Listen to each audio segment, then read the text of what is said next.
সুপ্রিয় শিক্ষার্থীরা, শুভেচ্ছা ও শুভকামনা রইল।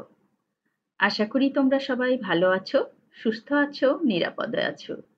আমিও ভালো আছি। পুজোর ছুটি শেষে শুরু করতে যাচ্ছি আজকের অনলাইন ক্লাস। আজকের অনলাইন ক্লাসে তোমাদের স্বাগত জানাচ্ছি।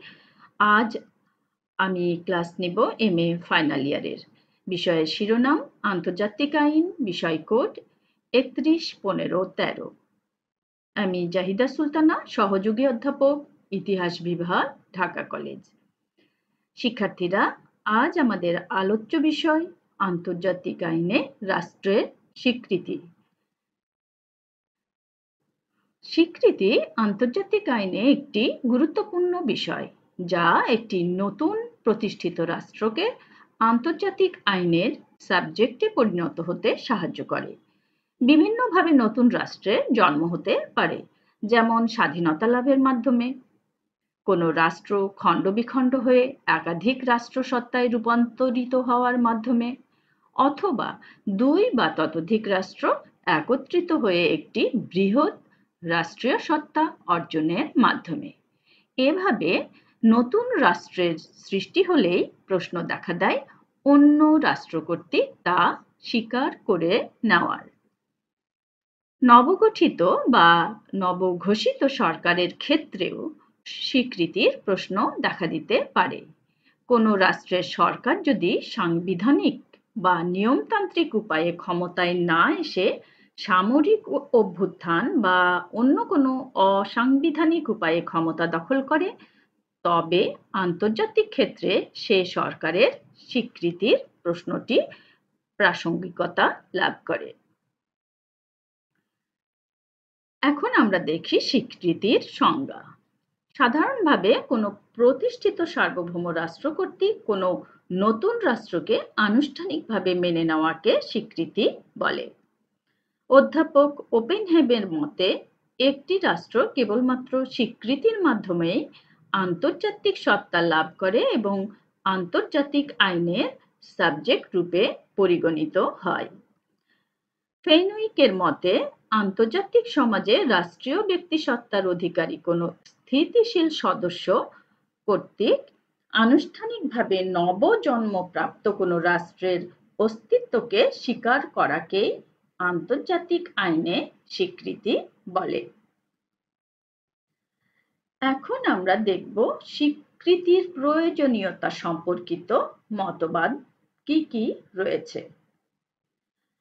স্বীকৃতির প্রয়োজনীয়তা সম্পর্কিত দুটো মতবাদের একটি হচ্ছে রিচার্ড ব্যাক্সটারের মতবাদ, অন্যটি হচ্ছে এস্ত্রাদার মতবাদ। রিচার্ড ব্যাক্সটারের মতবাদটি এখন আমরা দেখব। প্রখ্যাত আন্তর্জাতিক আইনবিদ ও আন্তর্জাতিক আদালতের প্রাক্তন বিচারক রিচার্ড ব্যাক্সটারের মতে, স্বীকৃতি কোনো রাষ্ট্রের ক্ষেত্রে যতখানি সমস্যার সমাধান করে তার চেয়ে বেশি সমস্যার সৃষ্টি করে। তাই স্বীকৃতির প্রথাটি আন্তর্জাতিক আইনে কম গুরুত্ব দেওয়া উচিত। আন্তর্জাতিক আইন থেকে এর ব্যবহার ও উপযোগিতা হ্রাস করা উচিত। তাহলে দেখছি রিচার্ড ব্যাক্সটারের মতে যে স্বীকৃতির যে বিষয়টি রয়েছে আন্তর্জাতিক আইনে, সেটির কে কম গুরুত্ব দেওয়া উচিত এবং এর ব্যবহার ও উপযোগিতাও হ্রাস করা উচিত বলে তিনি মনে করেন। অন্যদিকে এস্ত্রাদার যে মতবাদ, সেই মতবাদ অনুযায়ী সদ্য স্বাধীনতাপ্রাপ্ত আত্মস্বীকৃত রাষ্ট্রের জন্য অন্য রাষ্ট্রের স্বীকৃতির বিধান হচ্ছে অপমানজনক, সুতরাং এই ব্যবস্থাটি মানা উচিত নয়। তার মতে, কোনো জনগোষ্ঠী যদি সার্বভৌম হয় তবে তার জন্য স্বীকৃতির প্রয়োজন নাই।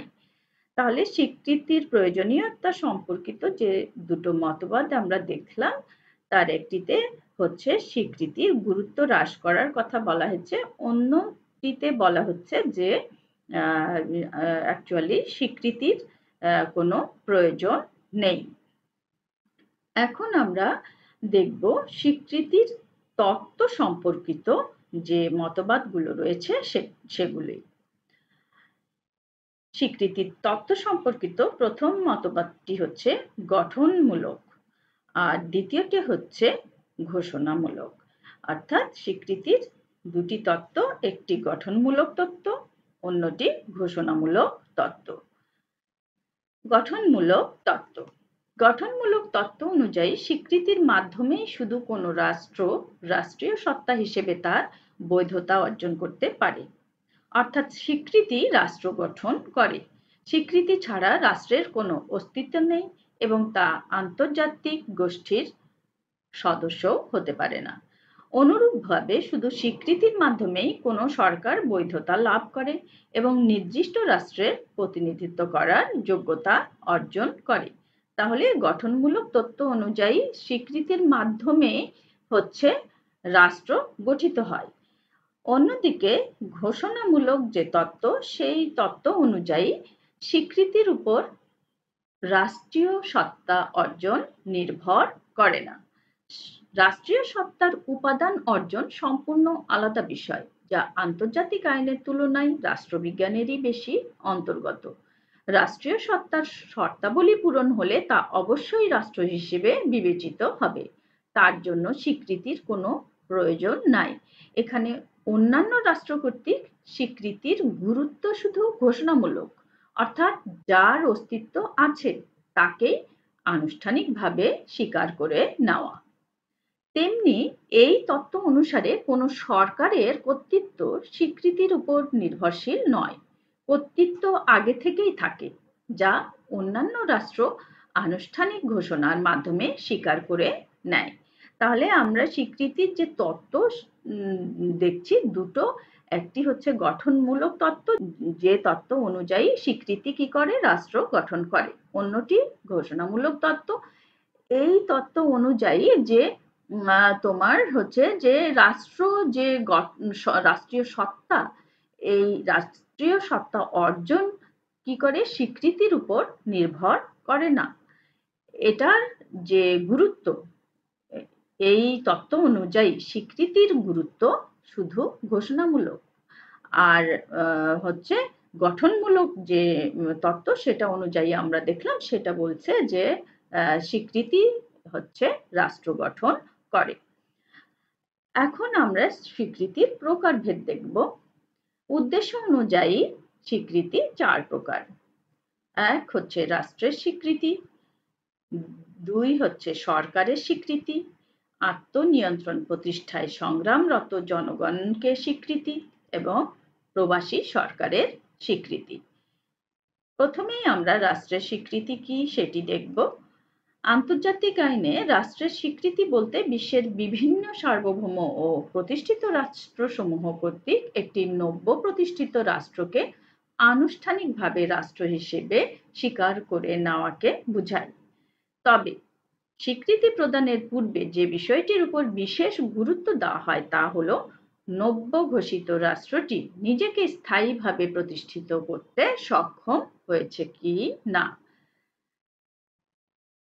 রাষ্ট্রসমূহের অধিকার ও দায়-দায়িত্ব সংক্রান্ত 1933 সালের মন্টিভিডিও কনভেনশনে বর্ণিত ধারা 1 অনুযায়ী রাষ্ট্রীয় সত্তার শর্তাবলী পূরণ করতে পারলে নবগঠিত রাষ্ট্র স্বীকৃতি পেতে পারে।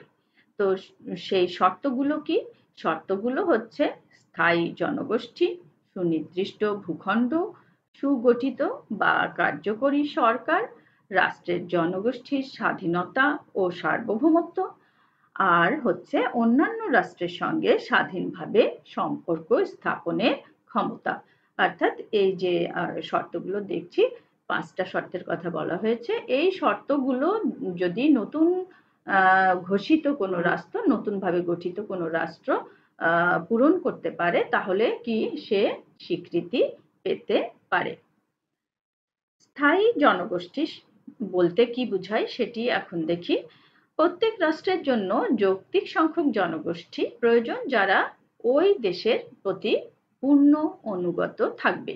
এখানে কোনো ভাসমান জনসংখ্যা থাকতে পারবে না। অভিবাসী থাকতে পারবে, তবে তাদের এ দেশের প্রতি আনুগত্য প্রকাশ করতে হবে। তবে কোনো রাষ্ট্রের জনগোষ্ঠী তার ভূখণ্ড থেকে বিতাড়িত হলে এমন অবস্থাকে রাষ্ট্রের বিলুপ্তি না বলে রাষ্ট্রীয় সত্তার সাময়িক অনুপস্থিতি বলা যেতে পারে, যেমন প্যালেস্টাইন। সুনির্দিষ্ট ভূখণ্ড। প্রত্যেক রাষ্ট্রেরই সুনির্দিষ্ট ভূখণ্ড থাকা বাঞ্ছনীয়। তোমরা যখন রাষ্ট্রীয় ভূখণ্ড পড়েছিলে সম্পর্কে বা রাষ্ট্র গঠনের উপাদান সম্পর্কে পড়েছিলে, তখন তোমরা দেখেছো কি যে স্থায়ী জনগোষ্ঠীর সঙ্গে সঙ্গে একটি রাষ্ট্র গঠনের মূল উপাদান হচ্ছে সুনির্দিষ্ট ভূখণ্ড। তো প্রত্যেক রাষ্ট্রেরই সুনির্দিষ্ট ভূখণ্ড থাকা বাঞ্ছনীয়। আন্তর্জাতিক সম্প্রদায় কর্তৃক গ্রহণযোগ্য ভূখণ্ড বা সীমানা হলো নির্দিষ্ট ভূখণ্ড। তবে রাষ্ট্রীয় ভূখণ্ড কখনো কখনো সুনির্দিষ্ট নাও হতে পারে। যেমন 1948 সালে আরব ভূখণ্ডে ইসরায়েল রাষ্ট্রকে রোপণ করা হয় তখন তার সীমানা নির্দিষ্ট করে দেওয়া হয়নি, কিন্তু জাতিসংঘ কর্তৃক তা রাষ্ট্র হিসেবে স্বীকৃত ছিল। সরকার, এখানে হচ্ছে আসলে সরকার বলতে কি বোঝাচ্ছে, যে রাষ্ট্রের সর্বোচ্চ ক্ষমতাপ্রাপ্ত ব্যক্তিবর্গই হচ্ছে সরকার, যা সর্বময় ক্ষমতা পরিচালনা করে থাকে এবং রাষ্ট্রের উপর কার্যকরী ক্ষমতা প্রয়োগ করতে পারে। এখানে সরকার বলতে কার্যকর সরকারকেই বোঝানো হয়, অর্থাৎ এমন একটি সরকার যে সরকার নির্দিষ্ট ভূখণ্ডে বসবাসরত জনগোষ্ঠীর উপর নিয়ন্ত্রণ বজায় রাখতে এবং আইন শৃঙ্খলা রক্ষা করতে সক্ষম, যে সরকারের প্রতি জনসমর্থন রয়েছে এবং অন্যান্য রাষ্ট্র যার উপর আস্থাশীল। কোনো অস্বাভাবিক কারণে রাষ্ট্রের বৈধ সরকার রাষ্ট্রীয় ভূখণ্ড ত্যাগ করে নির্বাসনে যেতে বাধ্য হলে সে সরকার তার সরকারি চরিত্র কিন্তু হারায় না। দ্বিতীয় বিশ্বযুদ্ধের সময় নাৎসি জার্মানি কর্তৃক দখলকৃত ইউরোপের অনেক রাষ্ট্রের সরকারই লন্ডনে আশ্রয় নেয় এবং নির্বাসনে থেকে স্ব স্ব রাষ্ট্রের বৈধ সরকার হিসেবে স্বীকৃতি লাভ করে। সার্বভৌমত্ব। তোমরা জানো রাষ্ট্র গঠনের আরেকটি গুরুত্বপূর্ণ উপাদান হচ্ছে কি সার্বভৌমত্ব। রাষ্ট্রীয় সত্তার অন্যতম প্রধান শর্তই হচ্ছে কি সার্বভৌমত্ব। রাষ্ট্রীয় সার্বভৌমত্ব বলতে বোঝায় রাষ্ট্রের চূড়ান্ত ক্ষমতা। এই ক্ষমতা বলে রাষ্ট্র স্বীয় ভূখণ্ডে অবস্থিত সমস্ত ব্যক্তি, প্রতিষ্ঠান ও সম্পত্তির উপর পূর্ণ নিয়ন্ত্রণ কায়েমের অধিকারী। সমস্ত ব্যক্তি ও গোষ্ঠী ও প্রতিষ্ঠান রাষ্ট্রের সার্বভৌম ক্ষমতার প্রতি আনুগত্য স্বীকার করতে বাধ্য। অন্যান্য রাষ্ট্রের সঙ্গে স্বাধীনভাবে সম্পর্ক স্থাপনের ক্ষমতা। এটি মূলত রাষ্ট্রীয় সার্বভৌমত্বের বাহ্যিক ক্ষমতা। এই ক্ষমতা বলে কোনো রাষ্ট্র অন্যান্য রাষ্ট্রের সঙ্গে সম্পর্কের ক্ষেত্রে পুরোপুরি স্বাধীন এবং স্বাধীনভাবেই অন্য রাষ্ট্রের সঙ্গে সম্পর্ক স্থাপনের অধিকারী। এই যে 5টি শর্ত আমরা দেখলাম, এই 5টি শর্ত পূরণ সহ নবগঠিত রাষ্ট্রের স্থিতিশীলতা আছে কিনা, সরকার কতটুকু কার্যকর, রাষ্ট্রীয় ভূখণ্ডের উপর পুরো সরকারি নিয়ন্ত্রণ আছে কিনা এবং রাষ্ট্র নিজেকে রক্ষা করতে সমর্থ কিনা, এই প্রশ্নগুলোর ইতিবাচক জবাব থাকলে সে রাষ্ট্র স্বীকৃতি পাবার উপযুক্ত।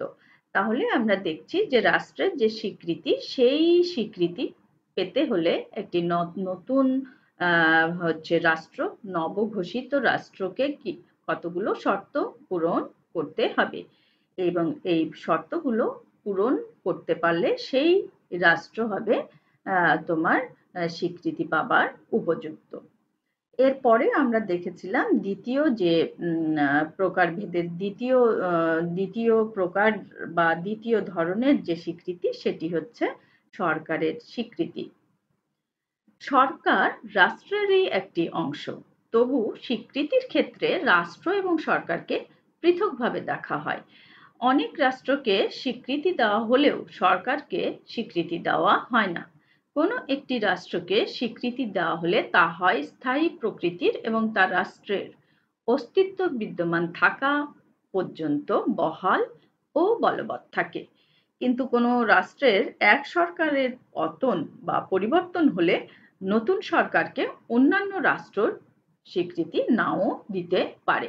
প্রতিষ্ঠিত কোনো রাষ্ট্রের সরকারের স্বীকৃতির ক্ষেত্রেও কিছু শর্তাবলী পূরণের প্রশ্ন আসে। যদি সরকার নিয়মতান্ত্রিকভাবে পরিবর্তিত হয় তবে স্বীকৃতির প্রশ্ন আসে না। অনিয়মতান্ত্রিকভাবে সরকারের পরিবর্তন হলে প্রথমে দেখা হয় যে ক্ষমতা দখলকারী সরকার কার্যকর ও স্থিতিশীল কিনা। দ্বিতীয় যে বিষয়টি দেখা হয় সেটি হচ্ছে যে ওই সরকারের প্রতি জনসমর্থন আছে কিনা। তো এই শর্তগুলো পূরণ করলে স্বীকৃতির পরিস্থিতি সৃষ্টি হয়। তবে বর্তমানে গণতান্ত্রিক বিশ্বের দৃষ্টিভঙ্গি হচ্ছে যে এ ধরনের সরকারকে উৎসাহিত না করা। তৃতীয় যে ধরন আমরা দেখেছিলাম স্বীকৃতির, সেটি হচ্ছে আত্মনিয়ন্ত্রণ প্রতিষ্ঠায় সংগ্রামরত জনগণের স্বীকৃতি। যখন একটি নির্দিষ্ট অঞ্চলের জনগণ রাষ্ট্রের সকল উপাদান সহ সার্বভৌমত্ব লাভের আশায় ন্যায়সঙ্গত সংগ্রাম পরিচালনা করে, তখন তাকে স্বীকৃতি প্রদানের মাধ্যমে উক্ত এলাকার জনগণের দাবির প্রতি সমর্থন জানানো হয়। চতুর্থত আমরা দেখেছিলাম প্রবাসী সরকারের স্বীকৃতি।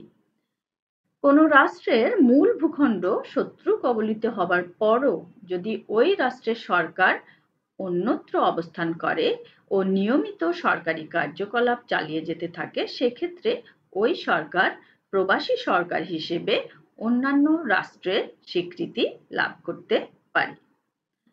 শিক্ষার্থীরা, আমরা এতক্ষণ যে প্রকারভেদগুলো দেখলাম স্বীকৃতির, সেগুলো ছিল কি উদ্দেশ্য অনুযায়ী ভাগ করা হয়েছিল স্বীকৃতিকে। আচ্ছা, এখন আমরা আরেক ধরনের প্রকারভেদ দেখব স্বীকৃতির। সেটি হচ্ছে প্রকাশভঙ্গি অনুযায়ী স্বীকৃতি কয় ধরনের। তো এই ধরনের স্বীকৃতি দুই রকম। প্রথমটি হচ্ছে ব্যক্ত স্বীকৃতি, দ্বিতীয়টি অব্যক্ত স্বীকৃতি। ব্যক্ত স্বীকৃতি তোমার যেটি, সেটির সমন্বয় ঘটে কতগুলো আনুষ্ঠানিক ঘোষণার ভিত্তিতে। পুরাতন রাষ্ট্র কর্তৃক স্বীকৃতিসূচক কূটনৈতিক পত্র দিয়ে, ঘোষণা দ্বারা প্রকাশ্যভাবে নতুন রাষ্ট্রের প্রতি স্বীকৃতি প্রকাশ করা যায়, রাষ্ট্রপ্রধান কর্তৃক সংশ্লিষ্ট রাষ্ট্রের স্বীকৃতির সংবাদ বহনকারী দূত প্রেরণের মাধ্যমে, সংসদীয় ঘোষণা দ্বারাও একটি পুরাতন রাষ্ট্র নতুন রাষ্ট্রকে স্বীকৃতি দিতে পারে। তাহলে আমরা দেখছি যে ব্যক্ত স্বীকৃতি, এই যে আমরা বিষয়গুলো দেখলাম, এগুলোর মাধ্যমে হচ্ছে প্রকাশ পেতে পারে। এখন দেখি অব্যক্ত যে স্বীকৃতি, সেটি কিভাবে প্রকাশ পেতে পারে।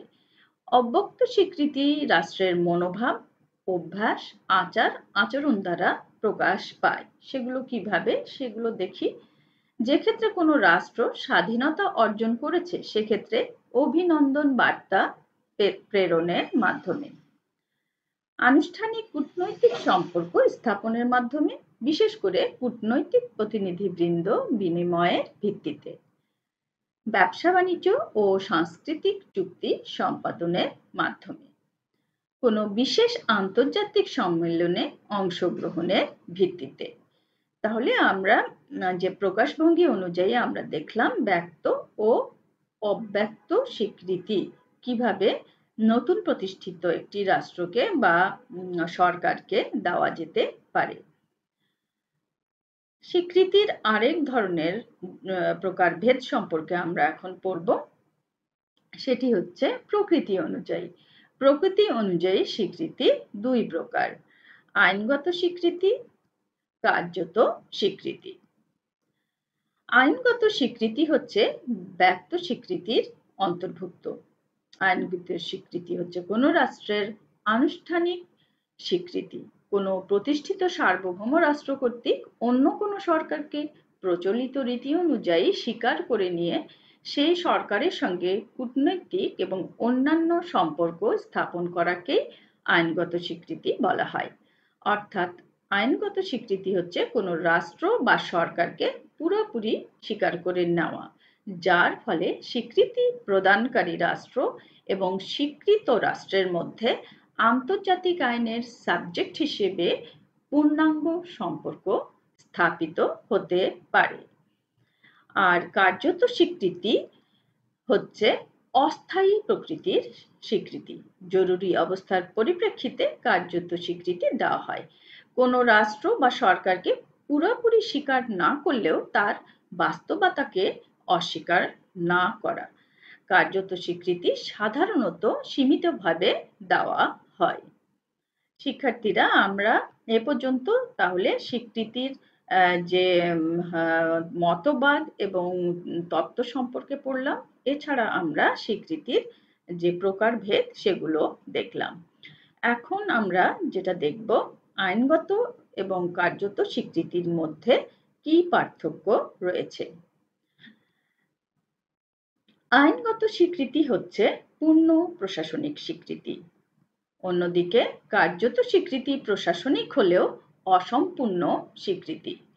আইনগত স্বীকৃতিপ্রাপ্ত সরকার সমস্ত আইনগত সুবিধা ভোগ করে। অন্যদিকে কার্যত স্বীকৃতি অসম্পূর্ণ প্রকৃতির হওয়ায় অনেক ক্ষেত্রে সীমিত অধিকার ভোগ করে।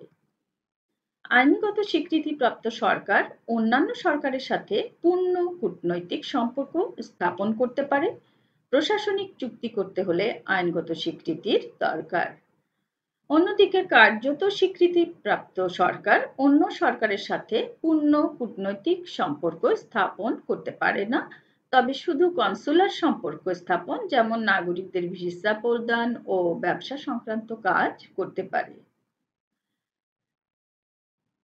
আইনগত স্বীকৃতি প্রত্যাহার করা যায় না।